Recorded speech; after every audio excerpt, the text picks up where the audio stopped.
Dalam hadis sahih Imam Ibnu Hibban ini jelas orang yang mengkritik Nabi saja dikritik oleh orang ini, dan di antara tanda orang itu adalah Assalamualaikum warahmatullahi wabarakatuh. Hari-hari ini banyak orang yang selalu berteriak, mari kita amalkan celana cingkrang, mari kita lakukan sarung cingkrang. Tapi apakah mereka mengetahui hadis Nabi Muhammad SAW yang telah diriwayatkan oleh Imam Ibnu Hibban dalam kitab sahihnya?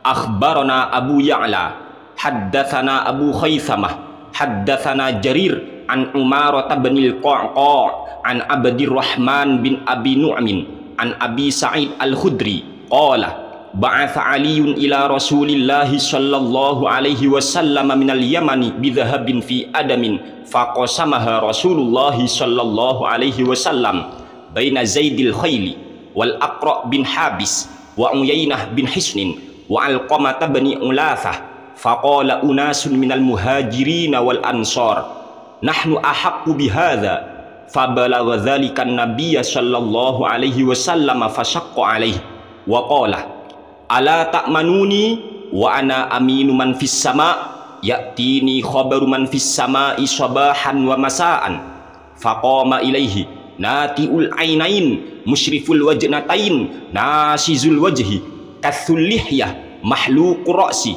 musyammarul izar faqala ya Rasulullah ittaqillah faqala an-nabiy sallallahu alaihi wasallam awalastu bi ahaqqi ahlil ardi an attaqiyallah thumma adbara faqama ilaihi Khalid Saifullah faqala ya Rasulullah ala atribu unqahu faqala la innahu la'allahu yusalli qala innahu rubba musallin yaqulu bilisanihi ma laysa fi qalbihi qala inni lam umar an asyqa quluban nas wala asyqa butunahum fanadhara ilaihi sallallahu alaihi wasallam wa huwa muqaffa faqala innahu sayakhruju min di hadza qaumun yatluna kitaballahi la yujawizu hanajirahum yamruquna minad dini kama yamruqus sahmu minar ramiyah qala Umarah fahasibtu annahu qala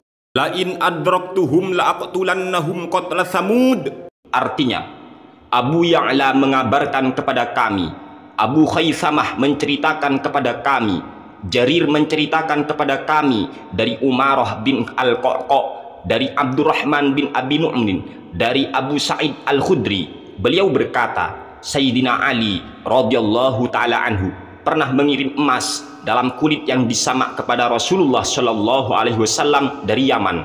Kemudian Rasulullah Shallallahu Alaihi Wasallam membagikannya di antara Zaid al-Khayl, Al-Aqra' bin Habis, Uyainah bin Hisn, dan Alqamah bin Ulathah. Lalu sekelompok kaum muhajirin dan ansor berkata, kami lebih berhak atas ini. Hal tersebut sampai kepada Nabi Muhammad Shallallahu Alaihi Wasallam. Beliau pun merasa sedih atau berat hati, lalu beliau bersabda, tidakkah kalian percaya kepada aku, padahal aku adalah orang yang dipercaya oleh zat yang menciptakan makhluk di langit. Kabar dari langit datang kepada aku baik pagi maupun petang. Lalu ada seorang pria yang kedua matanya mencuat, kedua tulang pipinya timbul, wajahnya menonjol, jenggotnya tebal, kepalanya botak, dan sarungnya disingsingkan atau cingkrang. Dia berdiri dan berkata, wahai Rasulullah, bertakwalah engkau kepada Allah.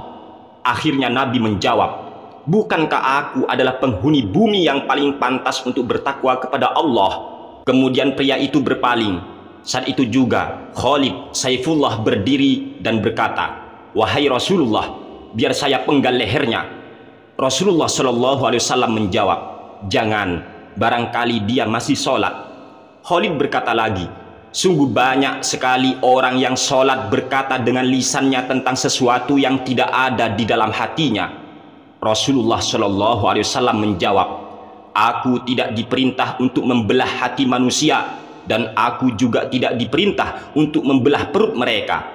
Kemudian Nabi melihat kepada pria tadi ketika ia sedang berpaling, seraya Nabi bersabda, sesungguhnya akan keluar atau akan terlahir dari keturunan pria ini suatu kaum yang membaca Al-Quran tetapi tidak melewati pangkal tenggorokan mereka. Mereka keluar dari agama Islam sebagaimana melesatnya anak panah dari busurnya.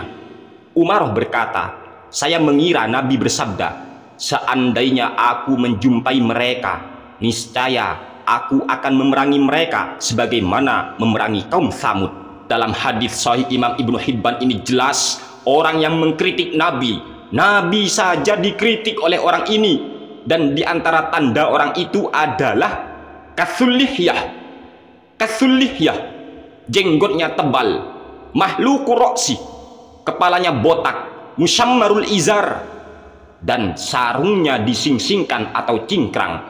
Ini pengkritik Nabi Muhammad SAW.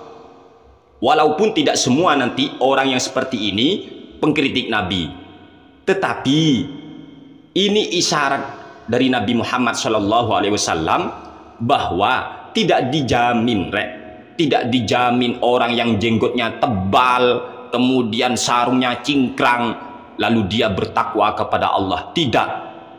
Malahan di sini dia merasa orang yang paling bertakwa kepada Allah. Sampai-sampai Nabi pun diperintah untuk bertakwa kepada Allah, walaupun Nabi adalah orang yang paling bertakwa kepada Allah. Na'udzubillah min dzalik.